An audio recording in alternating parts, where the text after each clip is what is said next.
রাতের বেলা বেশি একটা ভালো বোঝা যায় না, অনেক লাইট তো, লাইটের কারণে কিছু বোঝা যাইতেছে না। আসসালামু আলাইকুম, সবাই কেমন আছেন? ভালো আছেন? তো আজকের ভিডিওটা এখান থেকে স্টার্ট করলাম। রাত্রের বেলা যাইতে আসি বাসার দিকে, ডিউটি শেষ, এখন যাইতে আসি বাসায় যেয়ে দেখি কি কাজ করা যায়, কি রান্নাবান্না করা যায়, কি শেয়ার করা যায় আপনাদের সাথে। তো সে পর্যন্ত সাথে থাকেন, ভিডিওর মাঝে থাকেন। তো চলেন যাওয়া যাক বাসার দিকে। অনেক লাইট তো, লাইটে কিছু বোঝা যাইতেছে না। ওকে, বাকি কথা বাসায় দেওয়া হইতেছে। তো এই যে কাজ থেকে চলে আসলাম, আইসা এখানে চলে আসলাম রান্না করে। আইসা একটু মাছ বসতেছি।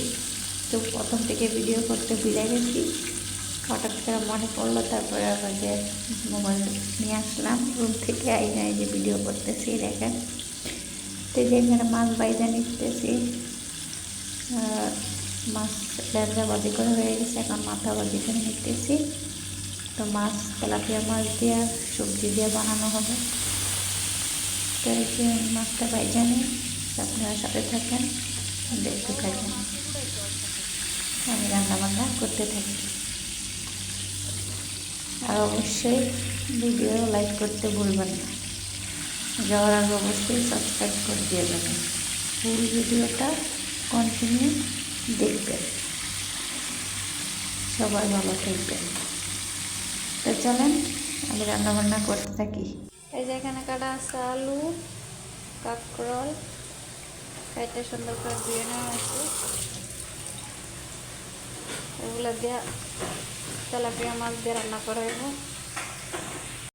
এখানে হলো যে পুঁই শাকও সুন্দর করে দিয়ে নেওয়া হয়েছে। পুঁই শাকও দেওয়া হবে না, সাথে একসাথে পুঁই শাকও দেওয়া হবে। এই যে তরকারি বসিয়ে দেওয়া হয়েছে, এখানে দিয়ে দেওয়া হয়েছে কাঁকরোল। এগুলো একটু হালকা সিদ্ধ হোক, তারপরে দিয়ে দিব আলু আর শাক। ওগুলো তো নরম জিনিস, বেশি সময় লাগবে না, বাট কাঁকরোল তো শক্ত, অনেকটা সময় লাগতে পারে। সেই জন্য কাঁকরোলগুলো আগে দিয়ে দেওয়া হয়েছে মশলা কষে। এই যে এখানে আলু আছে, কাঁকরোল সিদ্ধ হয়ে গেলে পরে আলু দিয়ে দেওয়া হবে। তো এই যে শাক দিয়া, কাঁকরোল দিয়ে, আলু দিয়ে, মাছ দিয়ে রান্না করা হয়েছে যে। তো এই যে দেখেন তরকারি রান্না করা হয়ে গেছে। পাতিল তো বড়টাই আসছিল কুকারে, ওখান থেকে নামিয়ে এই যে আমি কড়াইতে ঢাইলে নিচ্ছি। এই যে তরকারি হয়ে গেছে গা।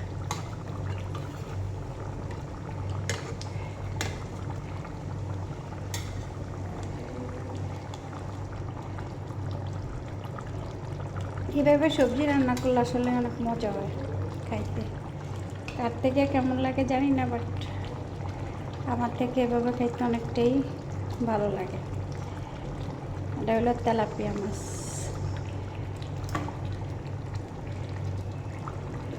তো গাইস, সবাই ভালো থাকবেন। তরকারি হয়ে গেছে, এখন আমি নিয়ে যাবো রুমে। কেমন হয়েছে সবাই কমেন্টসের মাধ্যমে অবশ্যই জানাবেন। ওকে, আল্লাহ হাফেজ, সবাই ভালো থাকবেন।